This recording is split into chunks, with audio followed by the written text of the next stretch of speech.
तो दोस्तों हमारा पहला अध्याय खत्म हुआ है और हमारा दूसरा अध्याय अभी हम शुरू करने वाले हैं। तो चलिए दोस्तों शुरू करते हैं। दूसरे अध्याय में गरुड़ जी कहते हैं, हे केशव, यमलोक का मार्ग किस प्रकार दुखदायी होता है, पापी लोग वहाँ किस प्रकार जाते हैं वह मुझे बताइए। श्री भगवान बोले, हे गरुड़, महान दुख प्रदान करने वाले यम मार्ग के विषय में मैं तुमसे कहता हूँ। मेरा भक्त होने पर भी तुम उसे सुनकर कांप उठोगे। यम मार्ग में वृक्ष की छाया नहीं है जहाँ प्राणी विश्राम कर सके। उस यम मार्ग में अन्न आदि भी नहीं है जिनसे कि वह अपने प्राणों की रक्षा कर सके। हे खग, वहाँ कहीं जल भी नहीं दिखता जिसे अत्यंत तुषर वह जीव पी सके।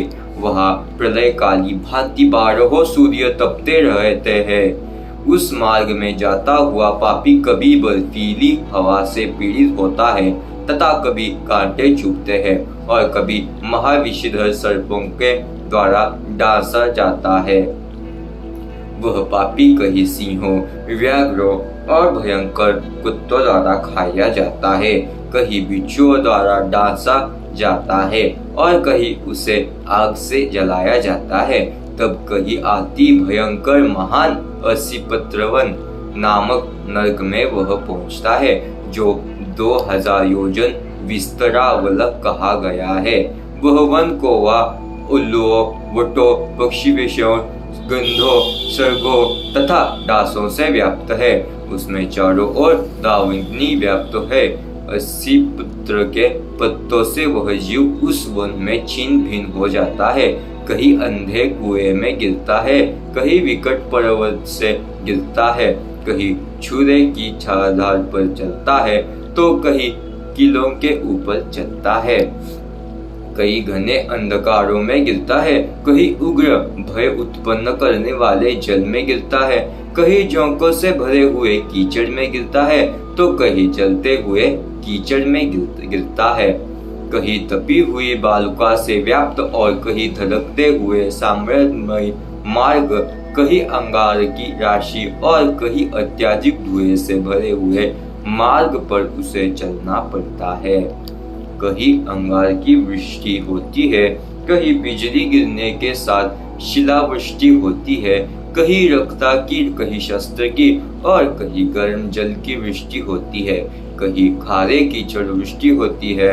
मार्ग में कहीं गहरी खाई है, कहीं पर्वत शिखरों की चढ़ाई है और कहीं कंदर राहों में प्रवेश करना पड़ता है।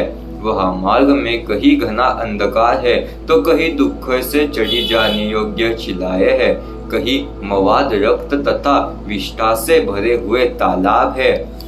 यम मार्ग के बीचों बीच अत्यंत उग्र और घोर वैतरणी नदी बहती है। वह देखने पर दुखदायिनी हो तो क्या आश्चर्य, उसकी वार्ता ही भय पैदा करने वाली है। वह 100 योजन चौड़ी है और उसमें पूय, पीप, मवाद और शैनित रक्त बहते रहते हैं। हड्डियों के समूह से तट बने हैं, अर्थात उसके तट पर हड्डियों का ढेर लगा रहता है। मांस और रक्त के कीचड़ वाली वह नदी दुख से पार की जाने वाली है। अतः गर्ही और पापियों के द्वारा दुख पूर्वक पार की जाने वाली वह नदी के स्वरूपी सेवा से भरी होने के कारण दुर्गम है। वह विशाल कार्यग्राह घड़ियालों से व्याप्त है और सैकड़ों प्रकार के घरों पक्षियों से आवृत है। हे गरुड़, आए हुए पापी को देखकर वह नदी ज्वाला और धूम से भरकर कड़ाह में रखे गुरुत की भांति खोलने लगती है। वह नदी सुई के समान मुख वाले भयानक कीड़ों से चारों ओर व्याप्त है। वज्र के समान चोंचे वाले बड़े बड़े गिद्ध एवं कौओं से घिरी हुई है। वह नदी शिशुमार, मगर, जोंक, मछली, कछुए तथा अन्य मांसभक्षी जलचर जीवों से भरी पड़ी है। उसके प्रवाह में गिरे हुए बहुत से पापी रोते चिल्लाते हैं और हे भाई, हा पुत्र, हा तात, इस प्रकार कहते हैं हुए बार बार विलाप करते हैं। भूख और प्यास से व्याकुल होकर पापी जीव रक्त का पान करते हैं। वह नदी झाग पूर्ण रक्त के प्रवाह से व्यक्त महाघोर अत्यंत गर्जना करने वाले, देखने में दुख पैदा करने वाली तथा भयावह है। उसके दर्शन मात्र पापी चैतन्य शून्य हो जाते हैं। बहुत से बिच्छू तथा काले सर्पों से व्याप्त उस नदी के बीच में गिरे हुए पापियों की रक्षा करने वाला कोई नहीं है। उसके सैकड़ों हजारों भंवरों में पड़कर पापी पाताल में चले जाते हैं। क्षण भर पाताल में रहते हैं और एक क्षण में ही ऊपर चले आते हैं। हे खग, वह नदी पापियों के गिरने के लिए ही बनाई गई है। उसका पार नदी दिखाता वह अत्यंत दुख पूर्वक तरने योग्य तथा बहुत दुख देने वाले हैं। इस प्रकार बहुत प्रकार के क्लेशों से व्याप्त अत्यंत दुखप्रद यम मार्ग में रोते चिल्लाते हुए दुखी पापी जाते हैं। कुछ पापी पाश से बांधे होते हैं, कुछ अंकुश में फंसकर खींचे जाते हैं और कुछ शस्त्र के अग्रभाग से पीठ में छेदते हुए ले जाए जाते हैं। कुछ नाक के अग्रभाग में लगे हुए पाश से और कुछ कान में लगे हुए पाश से खींचे जाते हैं। कुछ कालपाश से खींचे जाते हैं और कुछ कोह से खींचे जाते हैं। वे पापी गर्दन, हाथ तथा पैर में जंजीर से बांधे हुए तथा अपनी पीठ पर लोहे के भर को ढोते हुए मार्ग पर चलते हैं। अत्यंत घोर यमदूतों के द्वारा मुदगरों से पीटे जाते हैं। वे मुख से रक्त वमन करते हुए तथा वमन किए हुए रक्त को पुनः पीते हुए जाते हैं। उस समय अपने दुष्कर्मों को सोचते हुए प्राणी अत्यंत ग्लानि का अनुभव करते हैं और अति दुखित होकर यमलोकों को जाते हैं। इस प्रकार यम मार्ग में जाता हुआ वह मंद बुद्धि प्राणी हा पुत्र इस प्रकार पुत्र और पुत्रों को पुकारते हुए हाय हाय इस प्रकार विलाप करते हुए पश्चाताप की ज्वाला से जलता रहता है। वह विचार करता है कि महान पुण्य के संबंध से मनुष्य जन्म प्राप्त होता है। उसे प्रकार भी मैंने धर्मचरण नहीं किया। यह मैंने क्या किया? मैंने दान दिया नहीं, अग्नि में हवन किया नहीं, तपस्या की नहीं, देवताओं की भी पूजा की नहीं, विधि विधान से तीर्थ सेवा की नहीं। अतः हे जीव, जो तुमने किया है उसकी फल भोगो। हे देही, तुमने ब्राह्मणों की पूजा की नहीं, देवंदी गंगा का सहारा लिया नहीं, सत्पुरुषों की सेवा की नहीं, कभी भी दूसरे का उपकार किया नहीं। इसलिए हे जीव, जो तुमने किया है अब उसकी फल भोगो। मनुष्यों और पशु पक्षियों के लिए जलहीन प्रदेश में जलाशय का निर्माण किया नहीं। गौओं और ब्राह्मणों की आजीविका के लिए थोड़ा भी प्रयास किया नहीं। इसलिए हे देही, तुमने जो किया है उसी से अपना निर्वाह करो। तुमने नित्य दान किया नहीं, गौओं के दैनिक भरण पोषण की व्यवस्था की नहीं, वेदों और शास्त्रों के वचनों के प्रमाण माना नहीं, पुराणों को सुना नहीं, विद्वांसों की पूजा की नहीं। इसलिए हे देही, जो तुमने किया है उन्हीं दुष्कर्मों के फल को अब भोगो। नारी जीव भी पश्चाताप करते हुए कहता है, मैंने पति की हितकर आज्ञा का पालन किया नहीं, पतिव्रता धर्म का सभी पालन किया नहीं और गुरुजनों को गौरवोचित सम्मान कभी दिया नहीं। इसलिए हे देहीन, जो तुमने किया उसकी अब फल भोगो।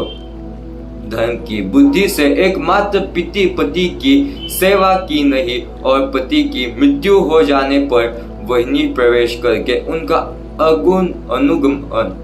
अनुगमन किया नहीं, वैधव्य प्राप्त करके त्यागमय जीवन व्यतीत किया नहीं। इसलिए हे देहीन, जैसा किया उसका फल अब भोगो।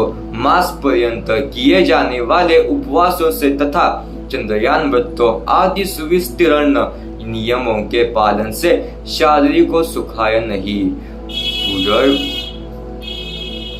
तुमने शरीर को सुखाया नहीं है। पूर्व जन्म में किए हुए दुष्कर्मों से बहुत प्रकार के दुखों को प्राप्त करने के लिए नारी शरीर प्राप्त किया था।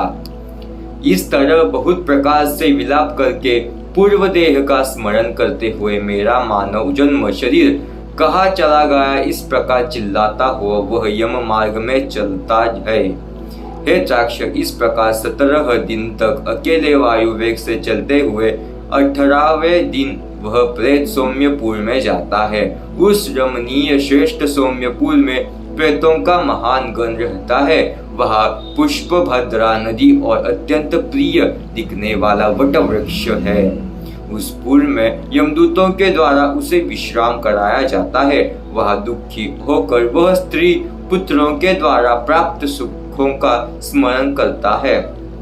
वह अपने धन, भृत्य और पुत्र आदि के विषय में जब सोचने लगता है तो वहाँ रहने वाले यम के किंकर उससे इस प्रकार कहते हैं, धन कहाँ है, पुत्र कहाँ है, पत्नी कहाँ है, मित्र कहाँ है, बंधु बांधव कहाँ है।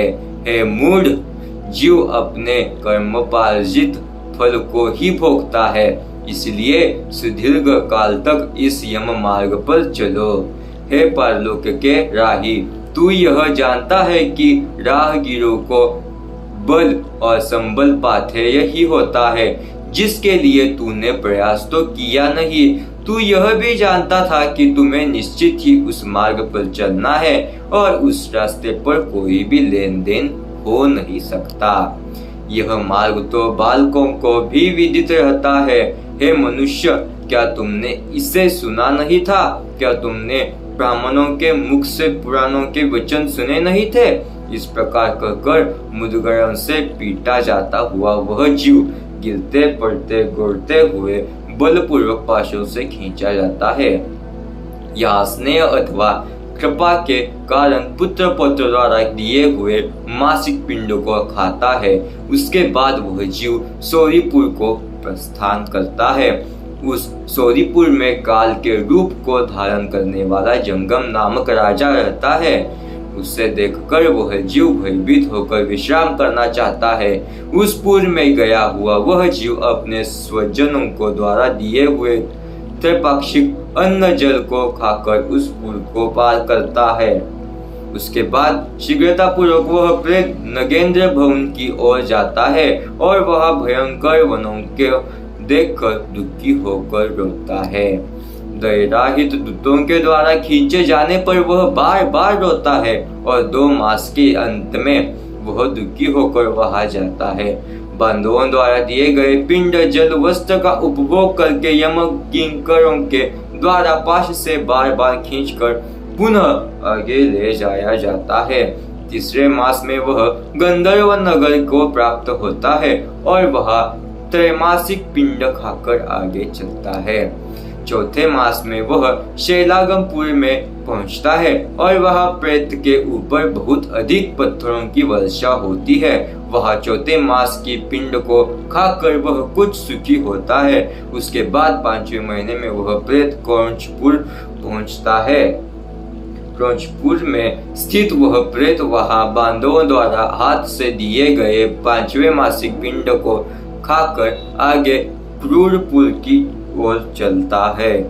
5.5 मास के बाद बांधवों द्वारा प्रदत्त 59 मासिक पिंड और घटदान से तृप्त होकर वह वहां आधे मुहूर्त तक विश्राम करके यमदूतों के द्वारा डराए जाने पर दुख से कांपता हुआ उस पुर को छोड़कर आगे बढ़ता है। चित्रभवन नामक पुर को जाता है, जहाँ यम का छोटा भाई विचित्र नाम वाला राजा राज्य करता है।